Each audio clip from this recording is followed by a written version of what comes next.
Sankagiri Palaniswami. Sankagiri Palaniswami. Okay okay okay. பசுமை சங்ககிரி. ஆமாம், அவர் மூலமாக கிடைச்சது. அவருக்கு நேற்று பதிவும் போட்டிருந்தாரு. அதுக்கப்புறம் அதுக்கு இடையிலே இவங்க ஃபோன் பண்ணி அறிமுகப்படுத்தி சொல்லையில் சரி வாங்கன்னு சொல்லியிருந்தோம்.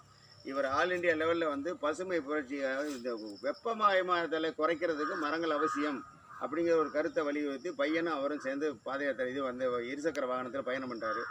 அந்த சமயத்தில் நேற்று போரூர் வரைக்கும் சென்னை வந்தவங்க எங்கள் தொடர்பு இடையில் நம்மளுடைய அமைப்புக்கும் வந்து பார்த்துட்டு போகணுங்கிற ஒரு அழைப்பு வரல. இன்றைக்கி அவருடைய ஞாபகார்த்தமாக ஒரு மகள மரம் இந்த மருத்துவமனையில் நட்டுருக்கிறோம். அவரை பற்றி ஒரு சின்ன அறிமுகம் மட்டும் பண்ணிக்க சொல்லி கேட்டுக்கிறேன். வணக்கம், எல்லாத்துக்கும் வணக்கம். நம்ம பொள்ளாச்சிலேருந்து வரோம். பசுமை கண்ணன். நாங்கள் பொள்ளாச்சிலேருந்து பசுமை கிராம சங்கம் அமைப்பு வச்சுருக்கோம். 2008 ஆரம்பித்தோம். கொஞ்சம் சின்ன சின்ன பணிகள் பண்ணிகிட்ருக்கோம். மெயினாக வந்து குளங்கள் பாதுகாக்கிறது, குளங்கள் இருக்கக்கூடிய தூர் வாடுறது. மெயினாக நம்மளுடைய பணி வந்து மாணவர்களுக்கு கொண்டு போய் சேர்த்தணும். ஏன்னா இன்றைக்கி எதிர்காலம் வந்து மாணவர்கள் தான். இன்றைக்கி நம்ம எல்லாமே இந்த விஷயம் எல்லாமே நிறைய பேர் என்ன பண்ணுறாங்கன்னா ஒரு சடங்கு மாதிரி தான் பண்ணுறாங்க. அந்த விழாவுக்கு வைக்கிறது, அதை வச்சுட்டு பாதுகாக்க போகிறது, அந்த மாதிரி தான் இருக்குது. இது மெயினாக வந்து இளைஞர் கையில் கொண்டு போகணுங்க. ஏன்னா இன்றைக்கி நீங்கள் அந்த ஜூன் 5ஆம் தேதி பார்த்தீங்கன்னா சுற்றுச்சூழல் தினம். ஸ்கூல்லேருந்து எல்லோரும் அந்த போர்டு ஒன்று வச்சுட்டு போவாங்க. அந்த ஸ்கூலில் போய் ஒரு பையனை கூப்பிட்டு அந்த போர்டு வச்சுருக்க பையனை கேட்டால் கூட மரம் அப்படின்ற விஷயம் எதுக்குன்னு சரியாக தெரியுதில்லை. குளோபல் வார்மிங்னா என்னென்னு தெரியுதில்லை. ஸ்கூல்லேயே அந்த பிரச்சனை தான். அப்போ நம்ம என்ன இது மெயினாக நம்ம வைக்கிறது மட்டும் இல்லாமல் மாணவர்கிட்ட கொண்டு போகணும் அப்படிங்கிறது ஒரு பெரிய விஷயம். அது மாதிரி இது இப்போ நான் அந்த பயணத்தோடைய நோக்கமே எல்லாம் தமிழ்நாடு ஃபுல்லாக, இந்தியா ஃபுல்லாக இந்த மாதிரி பணிகள் நிறைய பண்ணிகிட்ருக்காங்க.